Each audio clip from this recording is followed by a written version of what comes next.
Welcome to Lasea class. I am your teacher, Jan Lasea.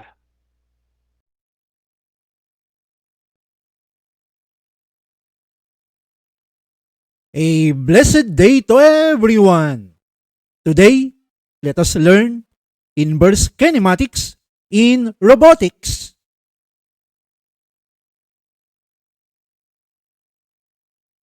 The robotic arm is a programmable mechanical device resembling a human arm with joints and segments designed to mimic its movements for performing automated tasks with precision, speed, and consistency. Commonly used in manufacturing, medicine, and hazardous environments for things like welding, assembly, painting, or surgery.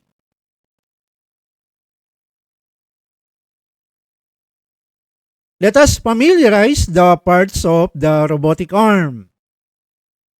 We have the base, also called the hip, and then the shoulder. This is the shoulder joint. This is the elbow or elbow joint. This is the wrist. And then finally, we have the end effector. That it has a gripper that will grab and then place objects. This robotic arm has 5 degrees of freedom. It means that the robotic arm has 5 independent joints, allowing it to move in 5 distinct ways.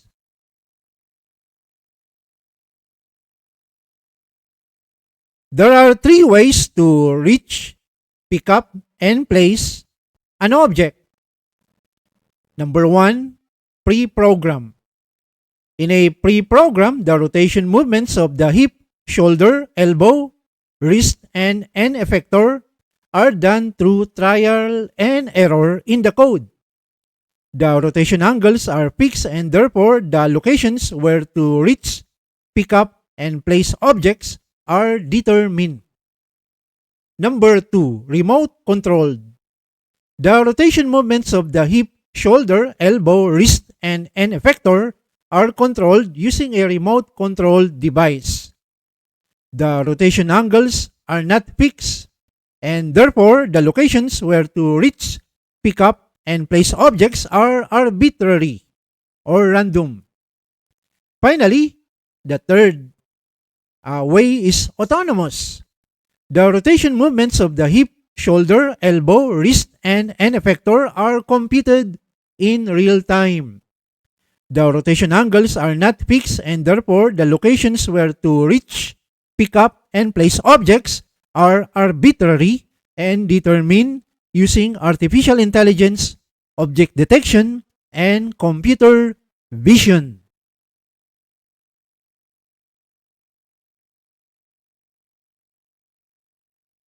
Let us learn how to solve this problem solving. The robotic arm has a length of the lower arm L1 of 228 units and the length of the upper arm L2 of 136 units. What is the angle of theta 1 of the shoulder and the angle theta 2 of the elbow to rotate, to reach, and pick up the ball located at two-dimensional space of 250 units x-axis and 14 units y-axis?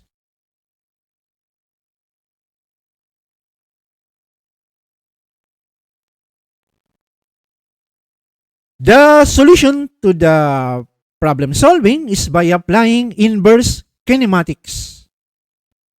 Inverse kinematics in robotics, inverse kinematics is the crucial process of calculating the specific angles for each robot joint, like elbows and shoulders, needed to move its end effector, its gripper or tool, to a desired position to perform tasks such as pick up objects or welding.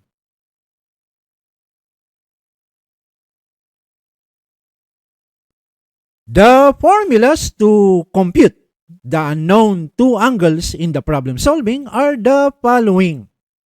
First, we compute the angle theta 2 of the shoulder joint, followed by angle theta 1 of the elbow joint. The formula for that angle theta 2 of the elbow joint, the shoulder joint, elbow joint. Theta 2 is equal to the arc cosine of the quantity x squared plus y squared minus the square of L1 minus the square of L2 to be divided by the product of the product of 2 L1 and L2. Whereas the formula for computing theta 1 is equal to the arctangent of the quotient of x and y to be subtracted to the arctangent of the L sub 2 multiplied by sine of theta 2 to be divided by L1 plus the product of L2 and the cosine of theta 2. The length of the lower arm L1 and the length of the upper arm L2 and the location in two-dimensional space of the object to reach and pick up are given. We need only to determine the two angles theta 1 and theta 2.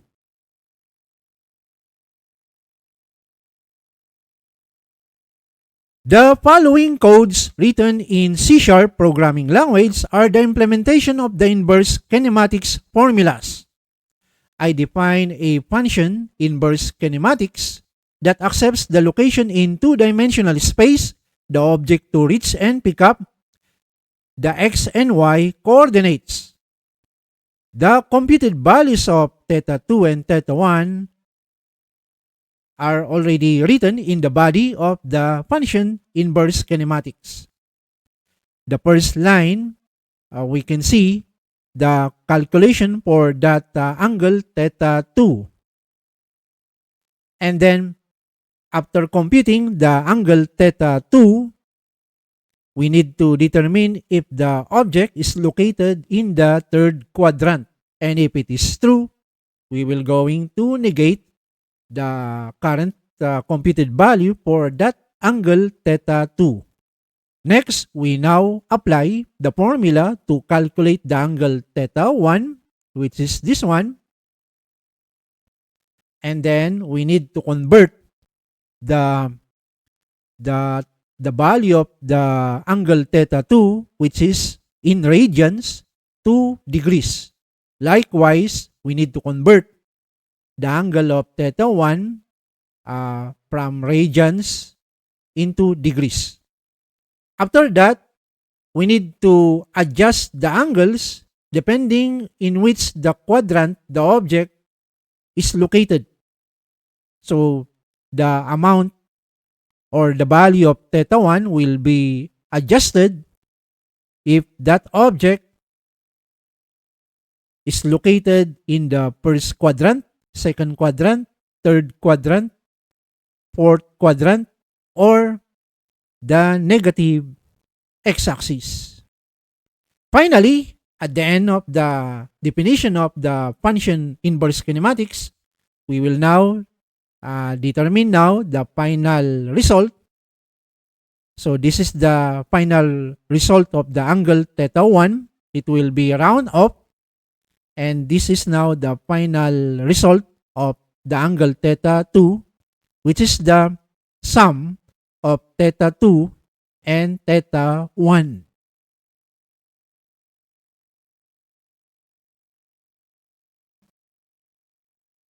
I have developed an inverse kinematics simulator that implemented the formulas of inverse kinematics to compute the angle theta 1 of the shoulder joint, and then the angle theta 2 of the elbow joint.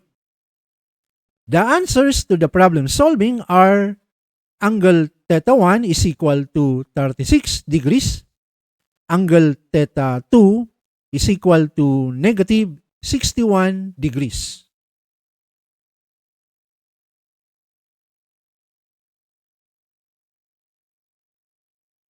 Knowing the answers of the two angles, we write the codes to drive the robotic arm to reach and pick up the ball.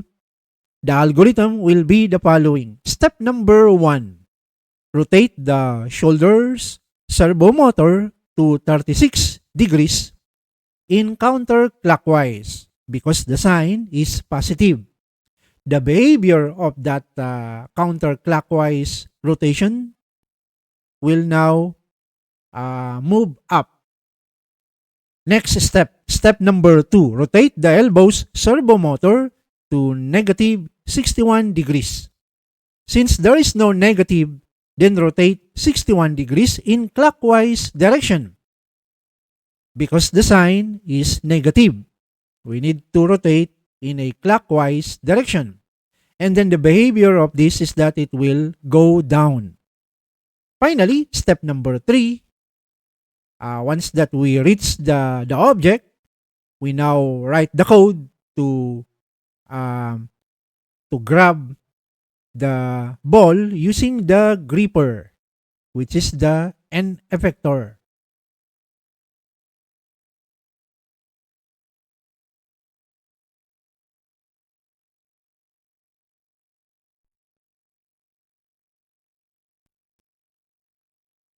I have developed an inverse kinematics simulator that implemented the formulas of inverse kinematics to compute the angle theta 1 of shoulder and angle theta 2 of elbow.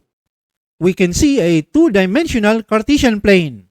This is the first quadrant, second quadrant, third quadrant, and the fourth quadrant. This is the control panel where we can input the parameters for the robotic arm and the location of the object to pick up. This is the status bar where it displays the current location of the object to pick up and the computed angle theta 1 of shoulder and angle theta 2 of elbow. Let us go ahead to the control panel and input the length of the lower arm represented by L1 and length of upper arm represented by L2. In our problem solving, L1 is 228 units, whereas L2 is 136 units.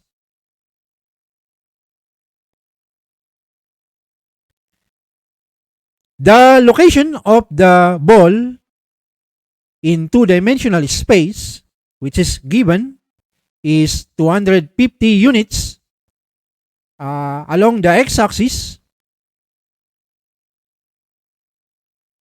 and 14 units along the y-axis.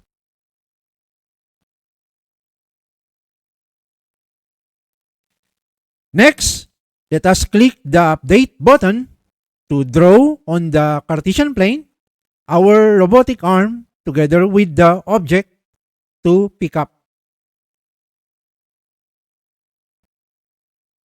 The robotic arm and the object represented by the red circle appear on the first quadrant. The software application computed the angle theta 1 of shoulder and angle theta 2 of elbow using the inverse kinematics formulas.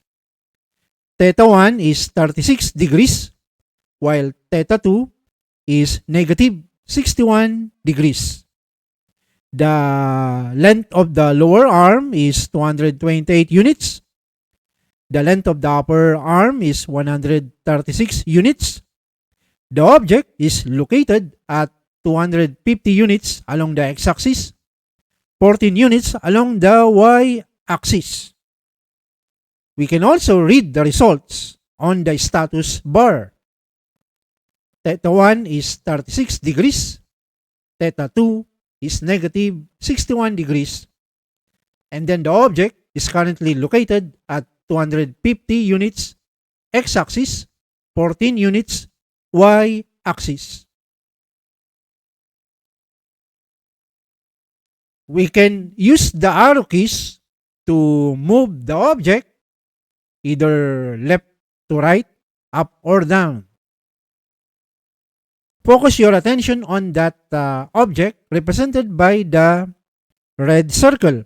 If I press up arrow, as you could see, the inverse kinematics already computed, the theta 1 of shoulder, and then the theta 2 of the elbow.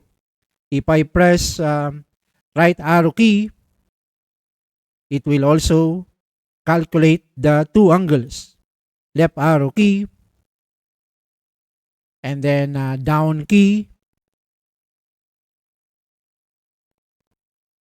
right arrow key, up, and then left.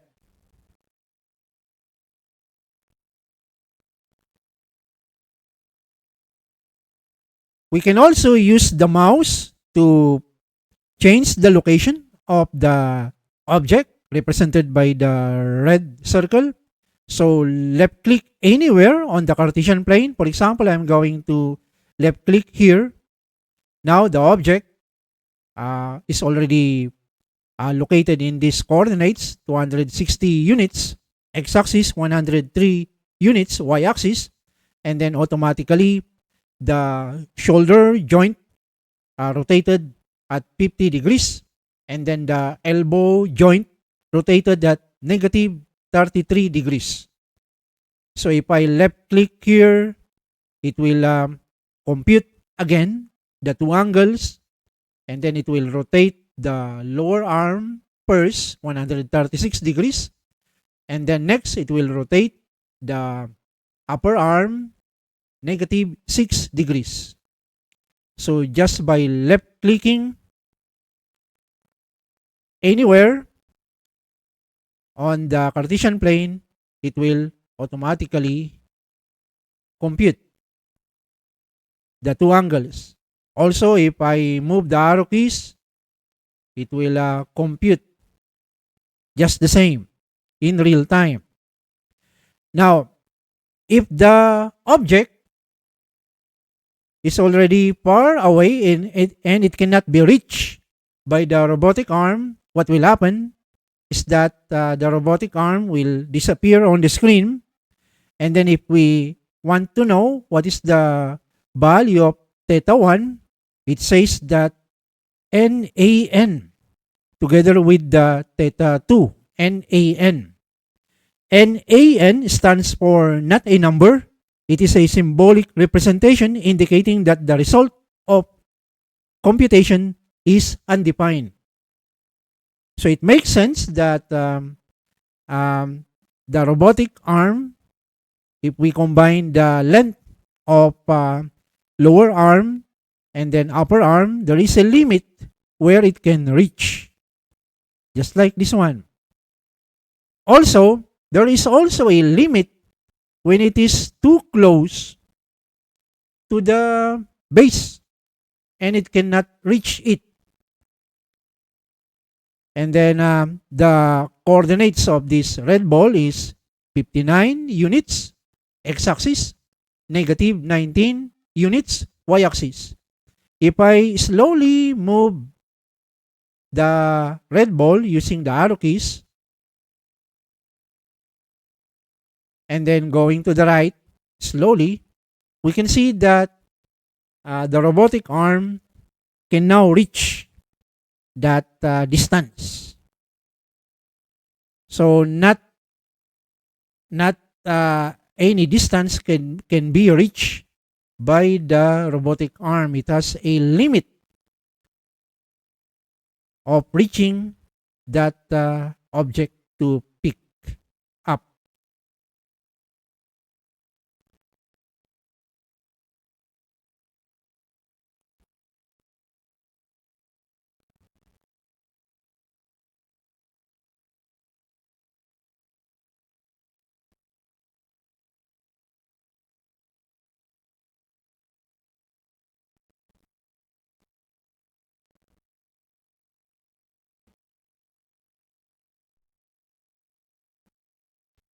When to apply inverse kinematics.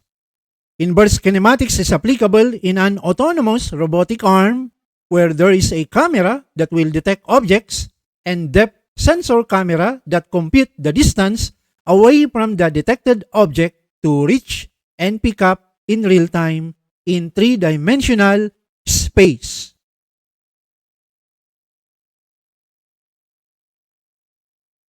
I bought the ADEPT robotic arm kit for the Arduino Uno microcontroller. It has 5 degrees of freedom. That is, it has 5 servo motors that serve as joints, allowing it to move in 5 distinct ways.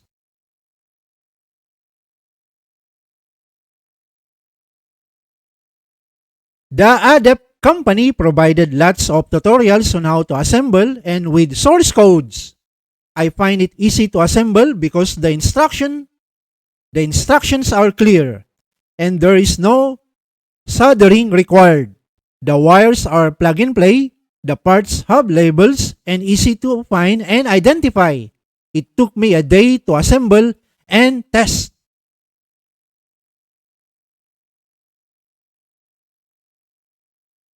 I would like to share my tips based from my experience in assembling the robotic arm. First, calibrate the 5 servo motors to point to 90 degrees before assembling. Once that it points to the 90 degrees, the angle orientations will now be like this. The location of the 0 degrees will be located here, and then that rotator will be pointing to 90 degrees, and then the location of that 180 degrees will be here. Therefore, the servo motor can rotate from 0 degrees to 180 degrees counterclockwise, and it can also rotate 180 degrees down to 0 degrees in clockwise direction. Place a M3 asterisk 40 nylon column as brace to tighten the grip and also provide stability.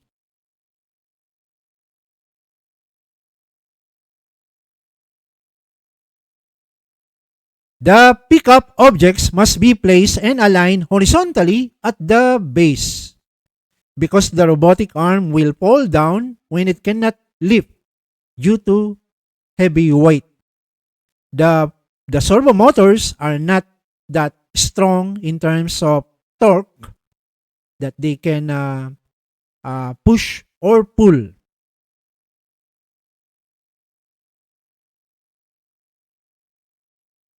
The two 18650 lithium-ion batteries cannot provide the enough current in amperes to drive the servo motors in the long run. That is why I use the USB cable with the smartphone charger, 220 AC to 5 volts DC with 2.1 amperes adapter to power the robotic arm.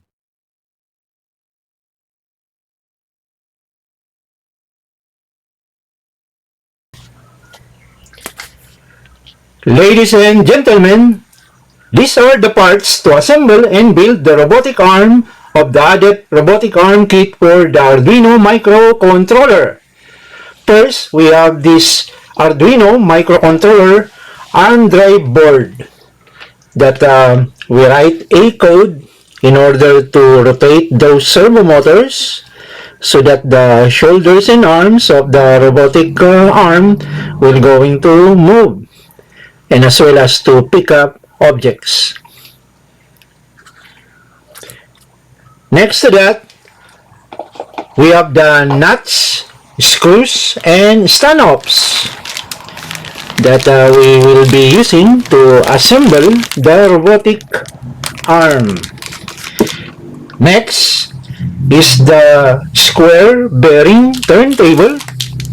That the purpose of this is that the base of the robotic arm will going to turn. Next, we have the acrylic plates. These are the acrylic plates that will soon to become the chassis of the robotic arm. Next, we have the OLED I-squared C 128 by 64 display to display information regarding how the robotic arm will going to behave. And then we have 6 servo motors, which are the MG60, I think, servo motor. Next, we have the 18650 lithium-ion battery holder, where we can place two 18650 lithium-ion batteries to independently power the microcontroller ARM drive board. Next, we have the this USB cable to connect the microcontroller to our laptop or desktop PC to upload the code. And then we have this ribbon, winding pipe, and a servo extension cable. Next, we have this suction cups or sucking disc to hold the base of the robotic arm so that it will balance itself. And then finally, we have these following tools like the cross socket wrench, and then we have this short and long screwdrivers. So these are the parts of the Adept robotic arm kit for the Arduino microcontroller. Ladies and gentlemen, let us run and test.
That ends our topic for today. I hope you are inspired in my class. Thank you for watching. God bless us.